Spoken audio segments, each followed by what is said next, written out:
जय हिंद। माखनलाल चतुर्वेदी का जीवन परिचय। माखनलाल चतुर्वेदी का जन्म सन 1889 ईस्वी मध्य प्रदेश के होशंगाबाद जनपद में अंतर्गत बबई नामक ग्राम में हुआ था। इनके पिता का नाम पंडित नंदलाल चतुर्वेदी था। वह एक कुशल अध्यापक थे। परिणात्मक माखनलाल जी का शिक्षा दीक्षा अपने पिता के देखरेख में ही हुई थी। उन्होंने विद्यार्थी जीवन में ही तुकबंदी प्रारंभ कर दी थी। इनकी शिक्षा अधिक नहीं चली। घर पर ही उन्होंने संस्कृत, बंगला, गुजराती के अंग्रेजी का अध्ययन किया। माखनलाल चतुर्वेदी के एग्जाम पास करके अध्यापक हो गए थे, परंतु शीघ्र ही नौकरी से त्यागपत्र देकर पत्रकारिता के क्षेत्र में आ गए। क्रमवीर नामक पत्रिका कुशल संपादन किया। उन्होंने श्री गणेश शंकर विद्यार्थी की प्रेरणा से कानपुर में प्रभा नामक पत्र का भी सफल संपादन किया। देश प्रेमी होने के कारण चतुर्वेदी जी का राष्ट्रीय आंदोलन में बढ़ चढ़कर भाग लिया और अनेक बार जेल यात्राएं भी की।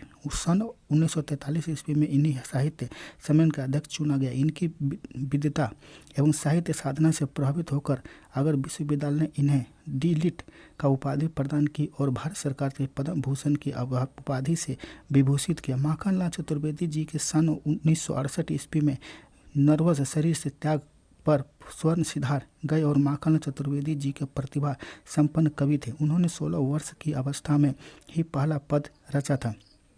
वास्तव में चतुर्वेदी जी के कवि, साहित्यकार, विचार और राष्ट्रीय नेता के साहित्य हिंदी साहित्य सेवा के नौकरी से त्यागपत्र दे दिया और उन्होंने क्रमवीर नामक पत्रिका 30 वर्ष तक संपादन किया। चतुर्वेदी जी के गांधी जी के विचारधारा से विशेष प्रभावित थे। इनके काव्य देश में प्रेम की भावना कूट कूट भरी हुई थी। उन्होंने काव्य के साथ साथ नाटक, निबंध, साहित्य, कहानी की थी रचना की। सन 1913 ईस्वी में उन्होंने अध्यापक की नौकरी छोड़कर पूर्ण रूप से पत्रकारिता के साहित्य और राष्ट्र की सेवा में लग गए थे। लोकमान्य तिलक के उद्घोष स्वतंत्रता हमारा जन्मसिद्ध अधिकार है, ये बहुत ही कर्मठता से अपने राष्ट्रीय आंदोलन में उतर गए थे।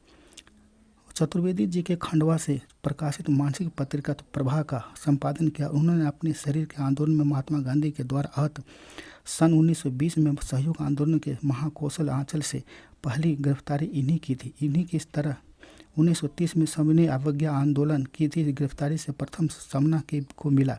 राष्ट्र के पिता प्रति समर्पित यह स्वतंत्रता संग्राम के सेनानी 30 जनवरी 1938 को परलोक वासी हो गए। हमारा कहना अच्छा लगा तो चैनल को सब्सक्राइब कीजिए, लाइक कीजिए, शेयर कीजिए। जय हिंद।